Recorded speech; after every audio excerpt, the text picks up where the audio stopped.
1984. Est-ce que vous avez lu 1984, le roman de George Orwell? Peut-être, peut-être pas, mais dans le cas où vous ne l'avez pas lu, j'imagine que ça ne vous empêche pas d'en faire la référence de certaines de vos allusions culturelles. Bah oui, il y a des livres comme ça qui sont tellement célèbres, qui dépassent tellement le cadre de leurs auteurs, que ça devient la propriété de tout le monde. C'est le cas de 1984. 1984, c'est la forme achevée de la paranoïa individuelle face au totalitarisme de la société. C'est la dystopie ultime du contrôle généralisé des consciences. C'est le cauchemar absolu de la surveillance de tous les instants. Et dans cette fiction qu'a imaginé George Orwell, eh bien, la population vit en permanence sous le regard de ces télécrans, de ces sortes d'objets d'écrans de télévision qui servent autant à diffuser des images de propagande qu'à enregistrer, qu'à scruter, qu'à analyser les faits et gestes de chacune des personnes qui passent devant. Et de cette observation et de cette analyse, eh bien, les entités qui se trouvent derrière, on ne sait pas trop qui c'est, tirent des conclusions sur la psychologie des sujets observés, sur leur degré d'adhésion aux thèses officielles, sur la qualité de leur enthousiasme social, et aussi sur les éventuelles interventions personnalisées, les petites corrections et orthopédies comportementales qu'il serait peut-être nécessaire d'opérer. Bien évidemment, toute ressemblance avec ce que nous connaissons aujourd'hui, sous les vocables par exemple de réseaux sociaux, de moteurs de recherche, ne pourrait être que purement accidentelle. Alors, Winston Smith, le personnage principal, c'est un monsieur tout-le-monde, genre un petit peu un pauvre type, mais un pauvre type, un brin attachant, et qui vit dans un univers fermé. Il bosse pour ce qui s'appelle le parti, et il est assez dévoué, tout du moins en apparence. Son job est assez simple, c'est de réécrire l'histoire. Et oui, parce que dans ce monde que nous propose Orwell, les vérités officielles changent au gré des besoins de la propagande. Une vérité d'un jour n'est pas forcément celle du lendemain, et celle qui prévaut aujourd'hui, eh bien, demain passera pour affabulation ou pour mensonge. Alors, le monde est divisé en trois grandes puissances, l'Océania, l'Eastasia et l'Eurasia, et Winston Smith vit en Angleterre, à Londres, dans cette entité qui s'appelle l'Océania, qui englobe l'Angleterre, l'Amérique et une partie du Pacifique. Et l'Océania est alliée avec l'Eastasia dans une guerre interminable, et en fait une guerre perpétuelle contre l'Eurasia. Et un jour, pourtant, eh bien, tout change. Parce que l'Océania n'est plus l'allié de l'Eastasia dans sa guerre contre l'Eurasia, mais elle est l'allié de l'Eurasia dans sa guerre contre l'Eastasia. Et en un clin d'œil, toutes les affiches, toutes les banderoles, tous les éléments de propagande sont retirés, sont effacés, sont jetés et sont remplacés par d'autres qui affirment cette nouvelle vérité officielle et l'affirment comme si elle avait toujours été la seule et l'unique vérité officielle. L'Océania a toujours été en guerre contre l'Eastasia et a toujours été l'allié de l'Eurasia. Il est donc de bon ton de répéter ce nouveau credo sur tous les tons et à tout propos afin de s'en persuader jusqu'au plus intime de ses fibres, afin de faire pénétrer cette vérité jusqu'au cœur de la mémoire profonde et ainsi d'effacer la trace et même jusqu'à l'ombre d'un doute possible sur le fait qu'il ait jamais pu en être autrement. Alors Winston, il bosse au ministère de la vérité, tout un programme. Donc son job, c'est de remanier toutes les traces écrites qui font mention d'une vérité, ou pourrait-on dire d'une réalité, qui soit tant soit peu dissonante avec cette nouvelle vérité officielle que chacun sait être la vérité qui règne de toute éternité. Le monde de 1984 est un monde où le passé est en perpétuelle évolution, en perpétuelle rénovation, remodélation, révision. Et il est remodelé ainsi pour pouvoir être aligné sur le présent. Il justifie le présent. Et tout le monde suit le mouvement, dans une espèce d'émulation, de collective hystérie. Chacun répète à l'envi les nouvelles vérités officielles du présent et la nouvelle narration du passé qui sous-tend ce présent. Chacun se persuade du plus sincèrement qu'il peut qu'il en a toujours été ainsi, et chacun craint sous le regard des autres, et sous le regard des télécrans également, de ne pas être assez sincèrement pénétré du caractère absolument inquestionnable de ces vérités fondatrices. Chacun cherche aussi, puisque la meilleure défaite contre l'angoisse, eh bien, c'est un petit peu l'agressivité, c'est d'aller un peu chercher les autres et les faire chier, hein, si vous me passez cette licence poétique.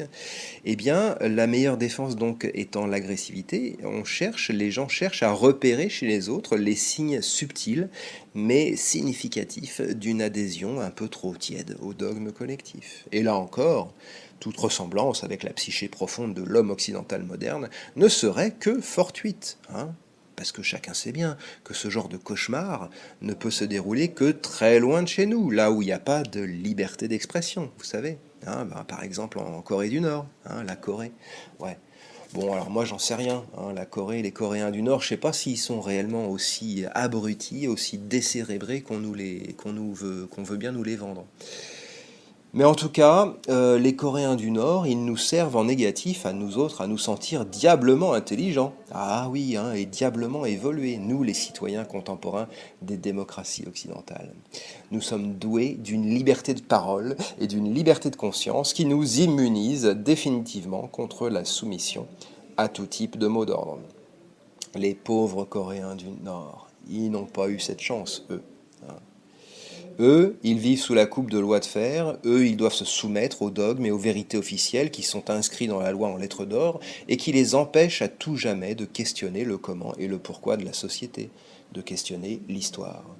Nous n'avons pas de telles lois restrictives, nous, hein, des libertés individuelles. Chacun sait bien que nous avons l'entière liberté de mener quelque recherche que ce soit dans le champ historique qui nous plaît, sous réserve bien sûr que ces recherches entrent dans le cadre des résultats préalablement attendus. Ah bah oui, parce que sinon ça devient le bordel, quoi. C'est la porte ouverte à n'importe quoi, hein, d'accord?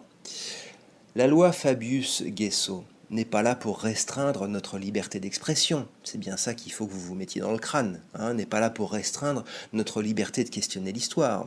Elle ne vise qu'à... Elle ne vise elle ne vise qu'à quoi? Pourquoi elle est là, cette loi? Eh bien, je vais vous le dire, moi.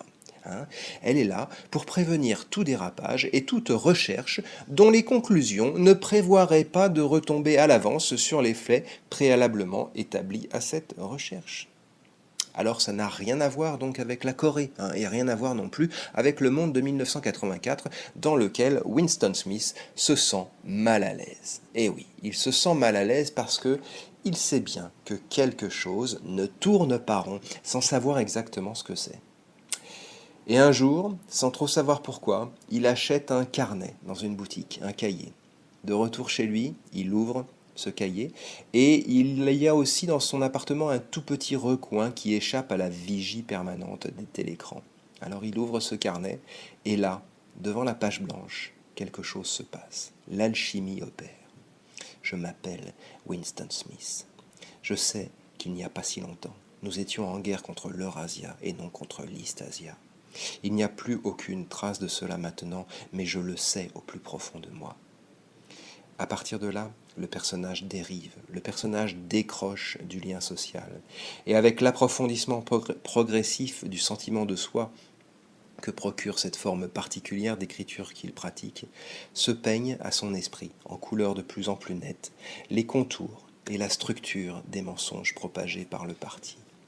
Winston passe à travers le décorum, examine les armatures et fait le tour pour la première fois en pleine lumière de la prison mentale dans laquelle il est enfermé, dans laquelle tout un chacun est enfermé. Et la prison de la pensée est au premier chef, dans 1984, la prison du langage, la prison de cette novlangue, de ce néo-parler appauvri et caricatural, qui ne perd plus que par catégorie grossière, par opposition tranchée et nette. On est ami ou on est ennemi. Une chose est bonne ou elle est mauvaise. Alors parfois elle peut être plus bonne, ou bien carrément double plus bonne. Mais elle ne sera jamais autre chose que bonne ou que mauvaise. Elle ne pourra jamais sortir de ces alternatives simplistes et impropres à rendre compte de la complexité du monde et aussi de la subtilité d'une pensée.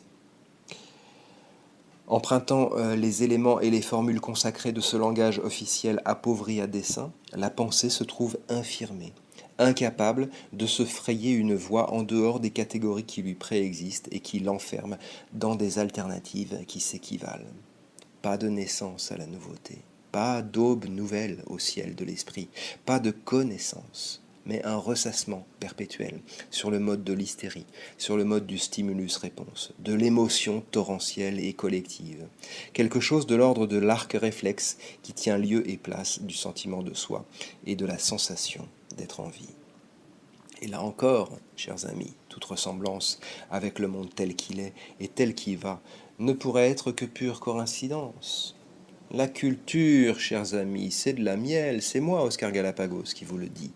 Et 1984, c'est de la miel en concentré, bien que ça ait le goût et l'amertume de ce qui ressemble au réel d'un peu trop près. Mais certes, la marge de manœuvre est encore assez grande et la distance d'ici à la fiction est importante. Il est vrai qu'Orwell n'avait pas encore imaginé la fusion progressive entre les systèmes biologiques et informatiques, le développement de l'interface homme-machine et l'absorption des réseaux neuronaux dans une entité informationnelle qui en dernier lieu pourra bien se passer d'eux. Eh oui, Orwell, c'est la fin d'une certaine humanité, c'est pas encore la fin de l'espèce humaine.